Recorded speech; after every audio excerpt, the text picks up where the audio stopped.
Boa noite a todos, sejam todos bem-vindos para mais uma noite da nossa Semana de Oração Jovem com o tema Digitais. Ao longo dessa semana estamos estudando um pouco a respeito da nossa identidade, as nossas impressões digitais como adventistas do sétimo dia e também as impressões que Deus ele deixa gravadas em nosso coração.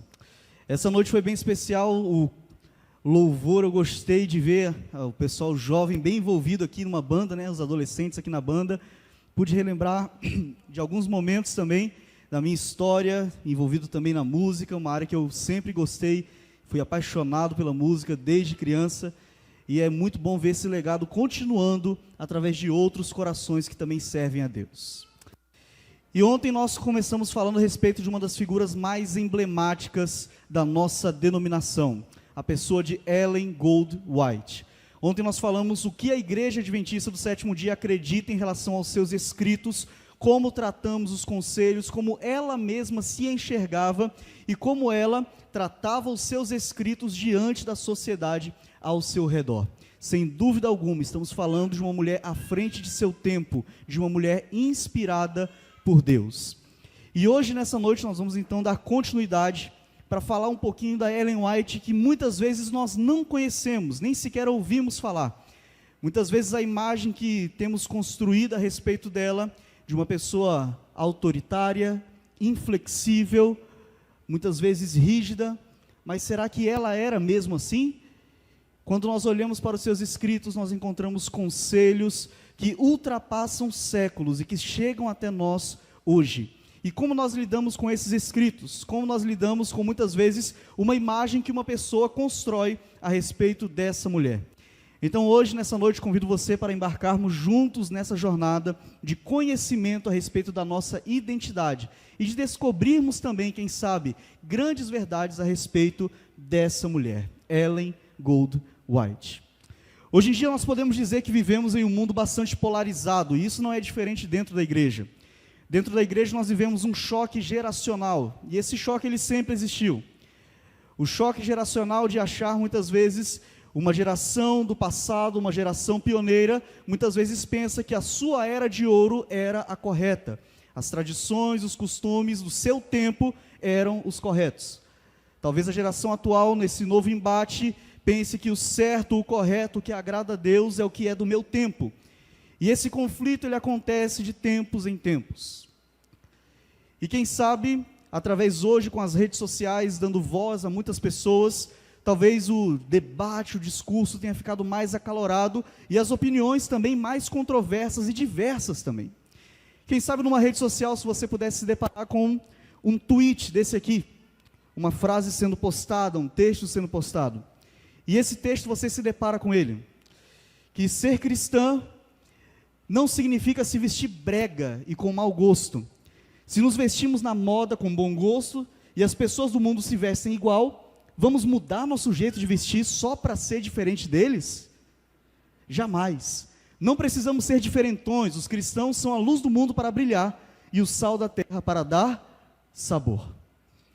Eu não sei como é que você receberia esse tipo de ideia. Talvez para algumas pessoas seria uma ideia liberal demais, achar que nós como cristãos não temos nenhum problema em estarmos parecidos com as pessoas, vamos dizer assim, do mundo.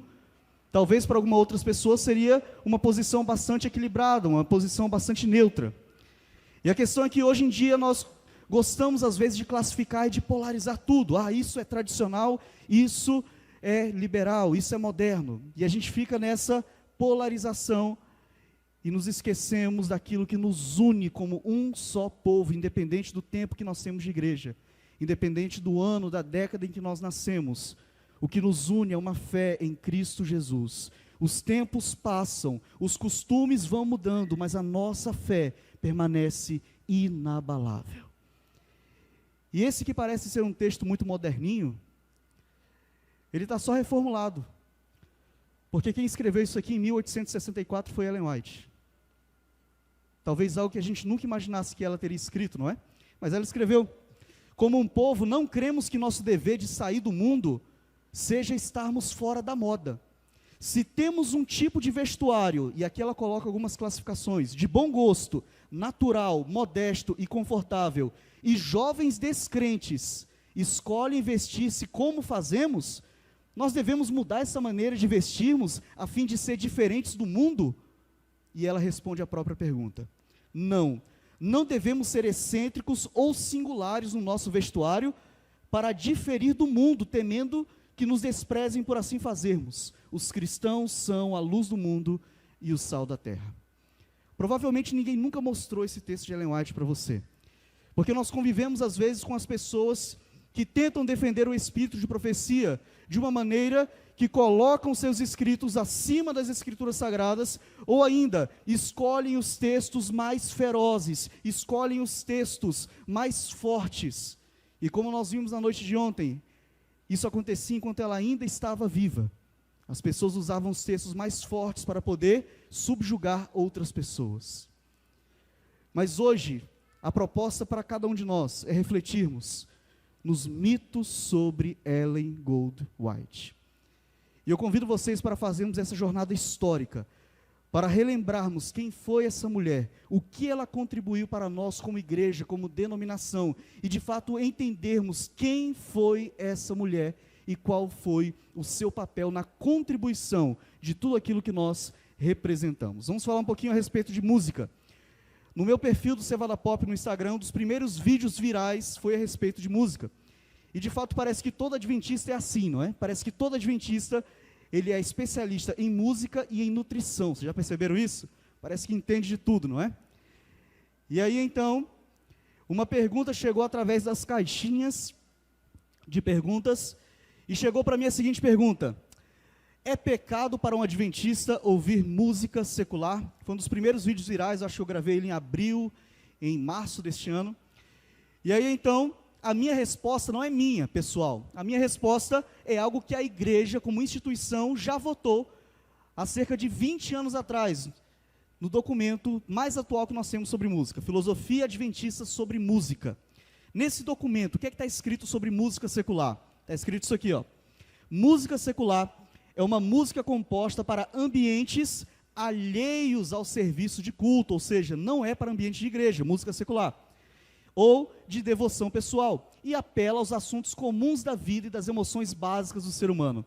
Tem sua origem no homem e é uma reação do espírito humano para a vida, para o amor e para o mundo em que Deus nos colocou. E agora aqui está o segredo: a música secular pode elevar ou degradar moralmente o ser humano.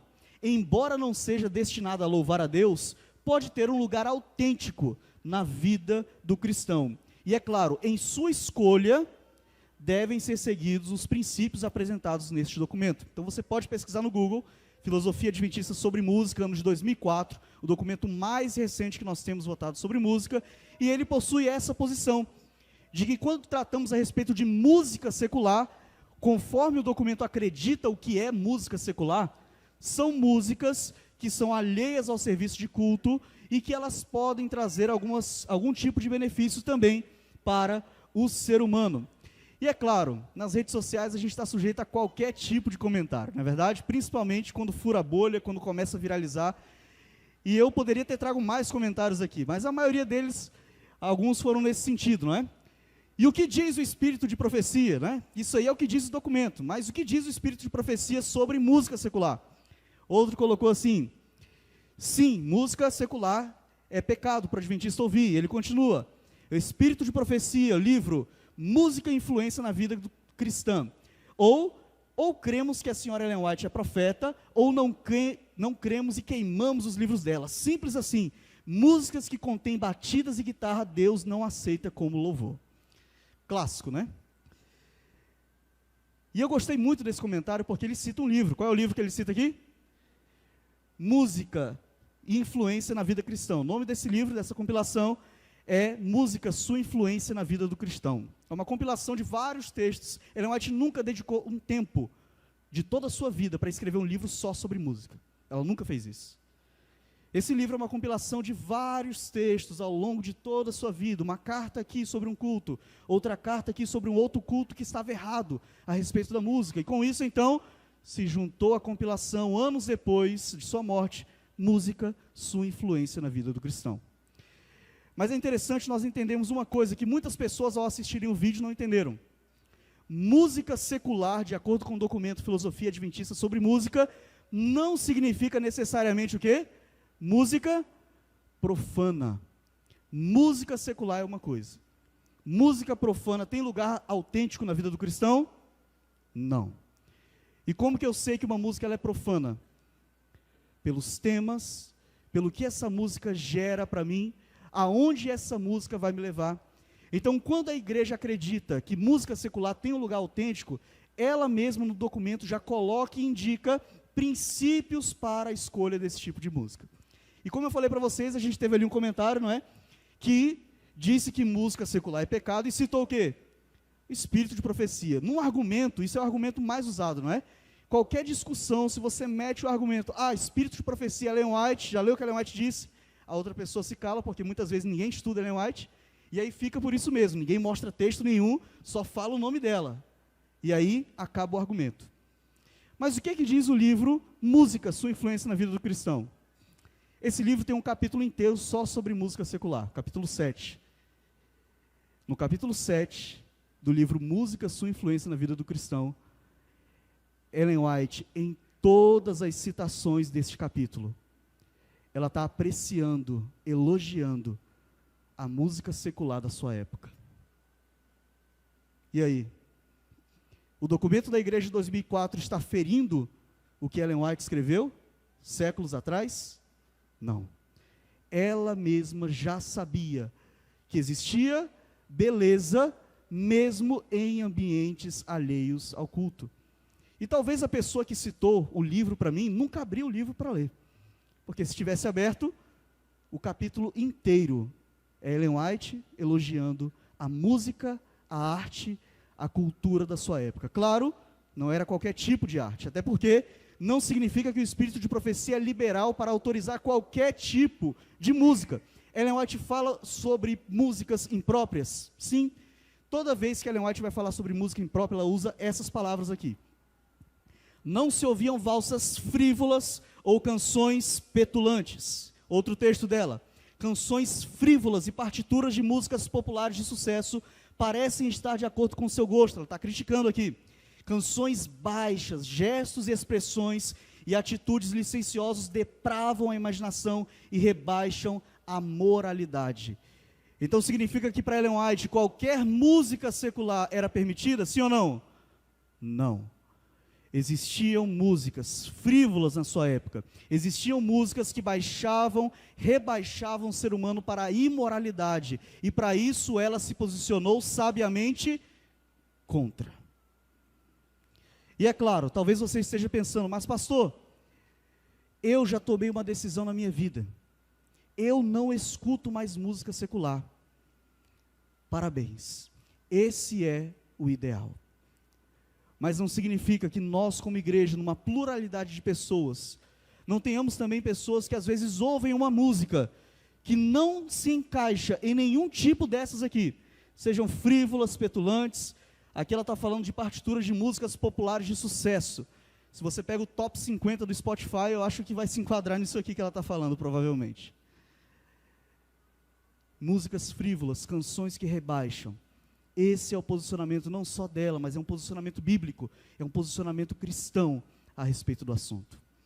Toda vez que Ellen White vai falar sobre música, em nenhum momento ela cita especificamente ritmos. Ela diz, esse compasso agrada a Deus, esse ritmo agrada a Deus. Não existe nenhum texto dela falando isso. Não existe nenhum texto dela dizendo, esse instrumento musical está liberado, esse não está. E amanhã nós vamos falar especificamente sobre isso. Vamos falar sobre tradições, sobre costumes, e vamos falar um pouquinho sobre instrumentos musicais, que é uma luta de longa data dos adventistas do sétimo dia. Mas em tese, aqui nós já temos o primeiro mito. O mito de que Ellen White condenava música secular, instrumentos musicais e ritmos. Quando lemos tudo o que ela escreveu sobre música, ela estabelece princípios claros. E o maior de todos os princípios é quem está executando e como está o coração do adorador. Muitas vezes focamos mais nos instrumentos e esquecemos das máscaras. Muitas vezes focamos mais em ritmos, em compassos, e esquecemos em como está o nosso coração com Deus. E quando Ellen White fala sobre música que agrada a Deus, ela fala sobre o coração do adorador.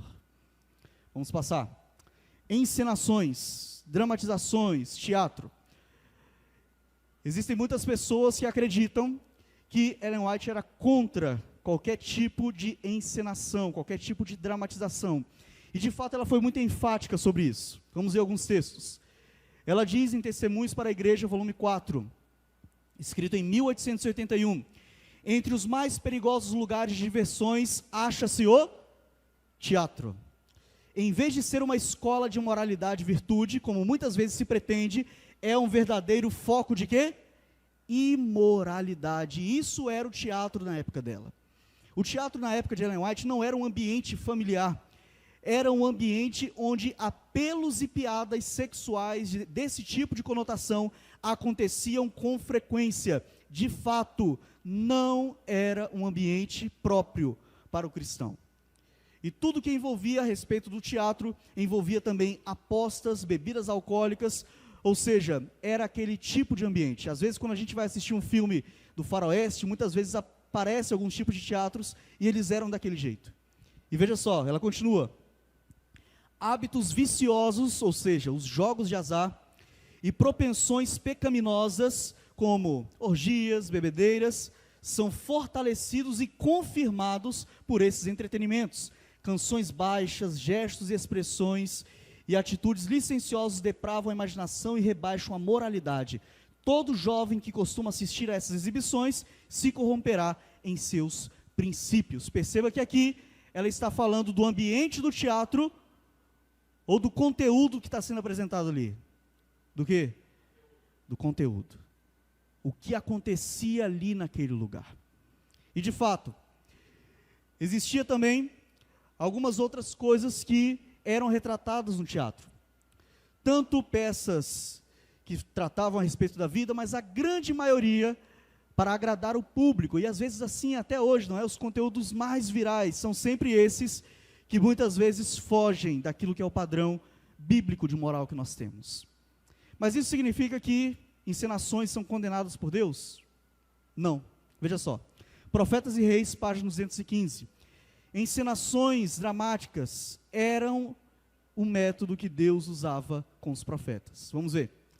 Aqueles tempos de mudança, de perigos para a nação israelita, foram marcados com muitas mensagens do céu através de Jeremias. Aproximando-se mais do ameaçador perigo, ele ensinou o povo por meio de uma série de quê? Parábolas encenadas. Então qualquer tipo de encenação é condenado por Deus? Não. Deus, através de Jeremias, utilizou de encenações. Nós temos um profeta na Bíblia que viveu uma vida como se fosse uma encenação, para mostrar o que representava o povo diante da sua infidelidade para com Deus, o profeta Oséias. E com Jeremias também, ele dramatizou cenas para ensinar o povo. Veja só, esperando assim despertá-los para a noção de suas obrigações para com Deus e também encorajá-los a se manterem cordiais para com o governo babilônico. Talvez você que conhece aí mais textos de Ellen White do que eu, talvez você esteja pensando, peraí, mas ela falou mais a respeito de teatro. Falou aqui no livro Evangelismo, página 140. Nosso bom êxito dependerá de realizarmos a obra com a simplicidade com que Cristo a realizou, sem nenhuma demonstração teatral. Pronto. Nenhum tipo de demonstração teatral. Pronto, podemos bater o martelo então. Mas o que ela queria dizer com representações teatrais? O que era essa expressão para ela? Nós encontramos aqui, neste outro texto. O ministro de Cristo deveria ser um homem de oração, um homem piedoso, alegre, mas nunca áspero e grosseiro, zombeteiro ou frívolo. O espírito de frivolidade está em harmonia com a profissão de palhaços ou de atores teatrais, mas está abaixo da dignidade de um homem que foi escolhido para estar entre os vivos e os mortos e para ser um porta-voz de Deus. quando Ellen White condena em evangelismos para os pregadores evitarem representações teatrais, ela não está falando de encenações, ela está falando de performance. Porque muitos evangelistas daquela época, para atrair a atenção de pessoas, faziam uma espécie de contorcionismo, faziam uma espécie de show, de stand-up, mais ou menos assim, para poder atrair a atenção das pessoas. E eles se pareciam mais com palhaços do que com pregadores da palavra. Se pareciam mais com atores de um teatro do que com ministros do evangelho. E aí então ela escreve contra esse tipo de representação teatral. Talvez você já viu muitas pessoas por aí falando que Ellen White é contra a encenação, às vezes proibindo o grupo de jovens de encenar. Mas será que em algum momento Ellen White presenciou uma encenação? Será que em algum momento isso aconteceu na igreja dela? 25 de dezembro de 1888, na igreja de Battle Creek, a escola sabatina da igreja fez uma encenação de Natal. E a neta de Ellen White foi vestida como um anjo nessa encenação. Na manhã seguinte, ela escreve uma carta para quem dirigiu aquela semana. Aquela semana não, aquela programação, a encenação. E em nenhum momento dessa carta, ela condena a encenação dramática que foi feita sobre o Natal com as crianças. Pelo contrário, ela elogia as músicas que foram cantadas naquela peça. Pelo contrário, ela elogia a forma como tudo estava acontecendo, mas ela condena uma coisa: estavam gastando muito dinheiro na peça e não estavam investindo na reforma da igreja. O neto dela chegou a fazer esse documento, uma declaração, porque na época que o neto dela estava vivo, a igreja estava começando a fazer programas de TV. Um pastor apresentando, e aí os mais tradicionais se levantaram: peraí, programa de televisão, pastor apresentando, isso aí é método teatral, a igreja tem que acabar com isso. E aí o neto dela preparou uma declaração com tudo que ela escreveu e relembrou esse fato de que ela presenciou uma encenação e que nunca condenou aquela encenação. Ele chega a dizer: se o simples fato de haver representação no programa fosse pecaminoso, isso teria ficado claro na carta que ela escreveu. O conselho, entretanto, relacionou-se com o conteúdo, o efeito sobre as pessoas que estavam participando daquela peça. Essa experiência parece indicar o uso adequado de um programa de representação, dedicado a instruir sobre o amor de Deus e o caminho da salvação. Pessoas consagradas são motivadas pelo serviço a Deus e não pelo engrandecimento pessoal. Arthur L. White, secretário responsável pelos escritos de sua avó. Então, muitas vezes, esse choque geracional faz com que nós tenhamos certa dificuldade para compreender como os tempos mudam, as circunstâncias mudam, mas aquilo que é um princípio permanece eternamente. Literatura. Será que você imaginaria como seria a biblioteca pessoal de Ellen White? Eu fiquei curioso a respeito disso, eu pesquisei. E existe a listagem de todos os itens, todos os títulos em inglês da biblioteca de Ellen White. E é mais variada do que você poderia imaginar. Claro, a maioria dos livros é de temática religiosa, é de temática teológica, contexto histórico da Bíblia. Mas Ellen White, na sua variedade de livros, na sua biblioteca pessoal, ela também tinha o livro 12 anos de escravidão. Já viram um filme? Conta a história real de um homem que foi preso injustamente, se tornou escravo, é uma biografia. Ellen White tinha esse livro na sua biblioteca pessoal. O livro Paraíso Perdido, de John Milton, poeta inglês, o livro Paradise Lost, que conta a respeito de elementos da Bíblia misturados com elementos mitológicos também, em forma de poesia. Esse livro fazia parte da biblioteca pessoal de Ellen White. A Vida dos 12 Césares, de Suetônio, claro, para quem escreveu O Grande Conflito, livros de história antiga, com certeza faziam um bom lugar entre as estantes e as prateleiras de Ellen White. E existe algo bem mais interessante. Essa foi a última casa que Ellen White morou, a casa chamada Elms Haven, na Califórnia. Quando ela se mudou para essa casa, hoje é um museu, você pode visitar lá. Se você for visitar, pode me convidar, pagar minha passagem para ir junto, quero conhecer também. E lá nessa casa, quando ela se mudou, uma das lareiras da casa ao redor da lareira tinham 17 azulejos contando as lendas do rei Arthur. E quando ela se mudou para casa, ela não tirou aqueles azulejos, e eles ficaram lá. E enquanto ela passava seus últimos anos de vida nessa casa, ela recebia seus netos. E a assistente pessoal de Ellen White, muitas vezes, não queria que as crianças ficassem incomodando, porque ela tinha muito trabalho, ela tinha os seus manuscritos para escrever. Mas ela, como uma boa avó, ela sabia de uma passagem secreta para o seu quarto que a assistente não sabia. E ela recebia os seus netos por essa passagem secreta. E ela então falava para eles, olha, ela está vindo, desce, desce, desce. Era uma escada bem estreitinha, pequenininha, para caber uma criança. E ela então fazia essa travessura com seus netos. E ao redor da lareira, alguns guias chegam a contar que ao redor dessa lareira, com os azulejos contando as lendas do rei Arthur e os cavaleiros da Távola Redonda, Ellen White se reunia ali para poder contar essas histórias. Não só essas, é claro, as histórias da Bíblia, mas também histórias, lendas, folclore. E assim Ellen White, como uma boa avó, tratava muito bem os seus netos, não somente com conteúdo religioso, mas também com um bom conteúdo folclórico, trazendo valores e lições de moral também.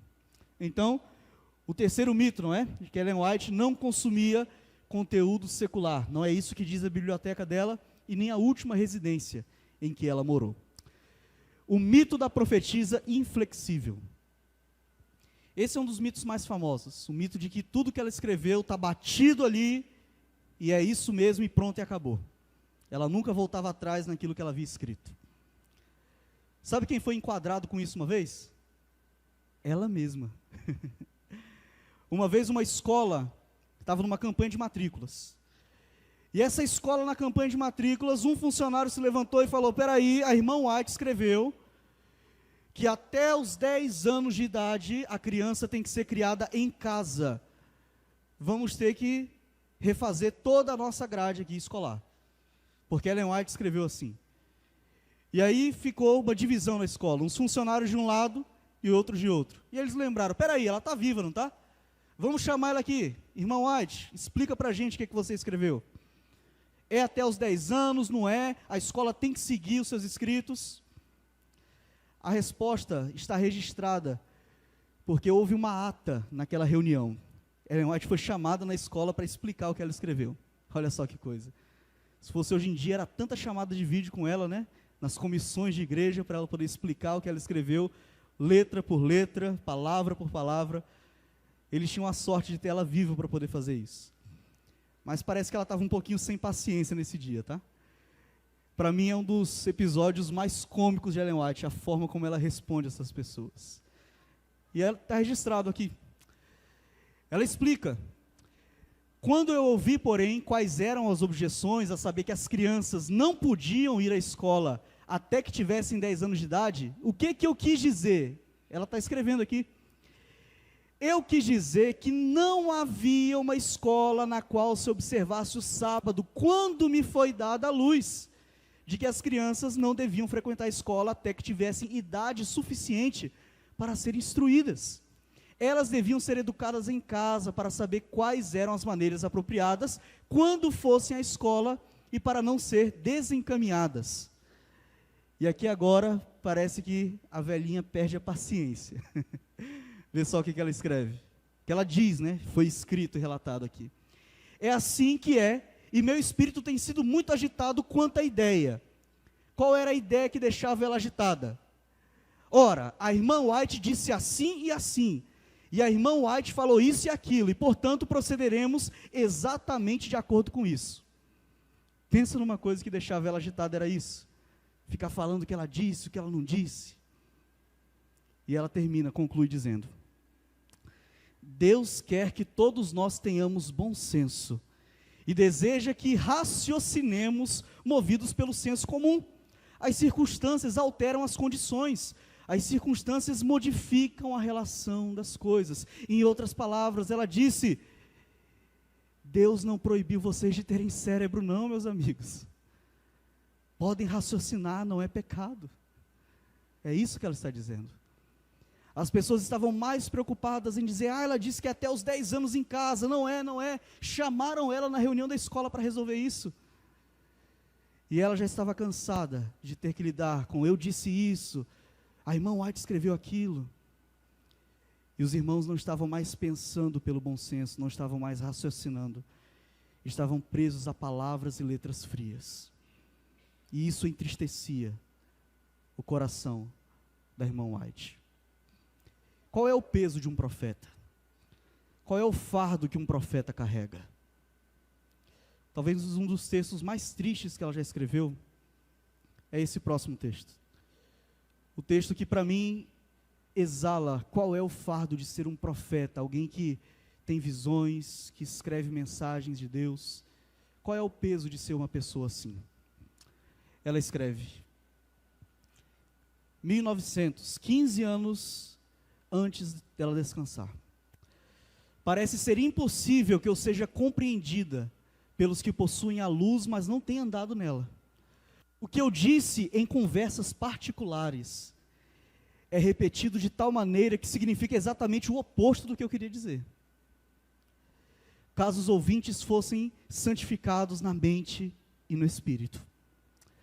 Tenho receio de falar até com os meus amigos, pois depois eu ouço, a irmã White disse isso, ou a irmã White diz aquilo. Esse é o peso de ser um profeta. E ela termina, minhas palavras são tão torcidas e desvirtuadas, que estou chegando à conclusão de que o Senhor deseja que eu me afaste das grandes reuniões, e rejeite as entrevistas particulares. Aquilo que eu digo é relatado de um modo tão deturpado, que se torna novo e estranho para mim. Imagina o peso de ser um profeta. Ela já sentia que não podia nem mais conversar particularmente com alguém, porque pegavam uma coisa do que ela falou e transformavam aquilo numa regra, em alguma outra coisa, e nem ela mesma já reconhecia. O peso de ser um profeta. Muitas vezes alguns irmãos evangélicos que não compreendem o ministério profético de Ellen White, eles nos atacam de maneira impiedosa, na maioria das vezes, por culpa nossa. Porque nós não sabemos lidar com os seus escritos. Nem mesmo quando ela estava viva, eles lidavam com isso. Não ouviam seus conselhos, não sabiam se atentar com a Bíblia. E muito disso se vem pelo fato de que nós, às vezes, ou tratamos o espírito de profecia de maneira mais do que ele deveria ser tratado, ou rejeitamos o espírito de profecia por completo. A intenção nesses 2 dias que estivemos tratando a respeito disso, é de mostrar que sim, Ellen White foi uma mulher inspirada por Deus. Sim, a orientação profética faz parte de algo distintivo dessa igreja e dessa mensagem também. Mas nós temos uma grande responsabilidade com esses escritos. A responsabilidade de saber o contexto, a circunstância em que o texto foi escrito, para que não venhamos a cair no erro de estabelecer doutrinas extra-bíblicas, algo que ela condenou e que nem mesmo os pioneiros reconheciam como uma prática saudável para o povo remanescente, para os adventistas do 7º dia. A vida de um profeta muitas vezes não é uma vida de glória, de privilégios. Ellen White, no total, teve 4 filhos. E teve a tristeza de sepultar 2 de seus filhos. Seu primogênito faleceu aos 16 anos de idade. Poucas vezes ela esteve com ele por conta do ministério. Ela viajava. Os primeiros anos de vida desse filho foram com familiares adventistas, irmãos da igreja. Aos 16 anos ele falece, ela sepulta, e ela costumava chamar ele de o bom cantor. Ela gostava muito de ouvir o seu filho cantar. Ela teve outros filhos, mais 3, o mais novo, com 2 meses de idade, faleceu também. E ela teve a dor de sepultar mais um filho, dessa vez um bebê de 2 meses. Seu companheiro, do qual ela herdou o sobrenome White, James White, que a gente chama de Tiago White, foi um dos gigantes dessa igreja. Trabalhou tanto que adoeceu. E em 1881, esse gigante tombou, descansou. Ellen White ficou viúva por muitos anos. Ela nunca se casou novamente. Mas não que os irmãos não tivessem tentado, viu? Ela recebia propostas. A velhinha era disputada, viu? Stephen Haskell, um grande amigo da família, que também era viúvo, mandou aquela carta para ela. Eles eram amigos, ambos amavam a igreja, mas ela respeitosamente declinou a proposta de Stephen Haskell de se casar com ele. Ela escreveu na carta: meu coração pertence a um homem, James White. Mas ela arranjou a esposa de Haskell, viu? Ela foi Cupido.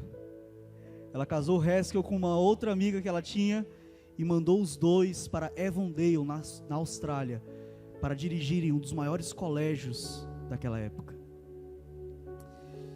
Em 1915, julho de 1915, já senhora de idade, suas últimas palavras foram: eu sei em quem tenho crido, e descansou.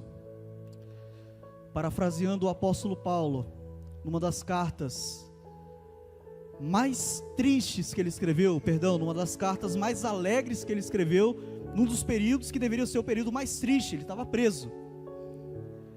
E Paulo escreve assim para Timóteo: mas não me envergonho, porque sei em quem tenho crido, e estou certo de que Ele é poderoso para guardar aquilo que me foi confiado até aquele dia. Essas foram as palavras da mulher debilitada, que estudou até a 3ª série primária, que não tinha muitos recursos financeiros, que era desacreditada por muitos, mas que ainda hoje é relembrada não só por essa igreja, mas mundialmente reconhecida. Institutos como o Smithsonian reconhecem Ellen White como uma das 100 norte-americanas mais influentes de todos os tempos. Uma das autoras mais traduzidas. Escritos sobre saúde são estudados dentro e fora das universidades da igreja. Universidades seculares estudam o que ela escreveu. Uma mulher inspirada por Deus e que precisa ser valorizada por nós, adventistas do 7º dia. Nós temos a responsabilidade de tratar os escritos dela assim como ela os tratou e assim como Deus ordenou para nós como um povo. Precisamos ter essa responsabilidade e precisamos disso como a nossa identidade distintiva, para que nós jamais venhamos a nos esquecer daquele em que nós temos crido. O mesmo Deus que conduziu a história dessa mulher, Ele conduz também a sua história. Ele não concedeu a ela grandes privilégios, assim como para nós, talvez o maior privilégio que nós temos é a graça, é a disponibilidade, é o acesso à salvação. Isso é um privilégio que nós temos imerecido, mas pago pelos méritos de Cristo Jesus. O Jesus que durante todo o seu ministério Ellen White apontou: pelos frutos os conhecereis. Conhecemos um falso profeta quando ele se coloca acima da Bíblia. Conhecemos um falso profeta quando ele ordena ser acima das pessoas, quando ele quer ser autoritário. Mas uma mulher que no seu último sermão ela pregou: recomendo-vos este livro. Uma mulher que nas suas últimas palavras ela diz: eu sei em quem tenho crido. Essa é uma profetisa de acordo com a Bíblia. E eu acredito no ministério profético de Ellen White. Eu acredito nos seus conselhos. E eu sei que nós como igreja só temos a ganhar a utilizar esses conselhos da maneira correta, para admoestar a nossa juventude, para organizar a nossa igreja e para não perder a chama missionária de levar essa mensagem do advento a todo mundo em nossa geração. Se você assim aceita essa missão, nós vamos ouvir uma mensagem musical, uma mensagem que vai ser cantada nessa noite.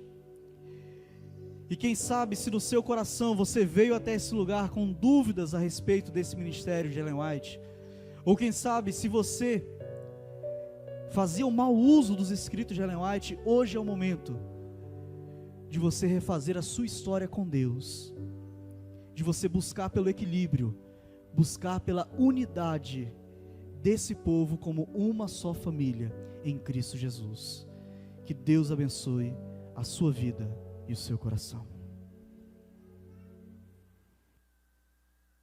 Jesus, aquilo que é a nossa mensagem, aquilo que faz parte da nossa identidade, do nosso nome, adventistas, nós pregamos o advento e aguardamos a volta de Jesus.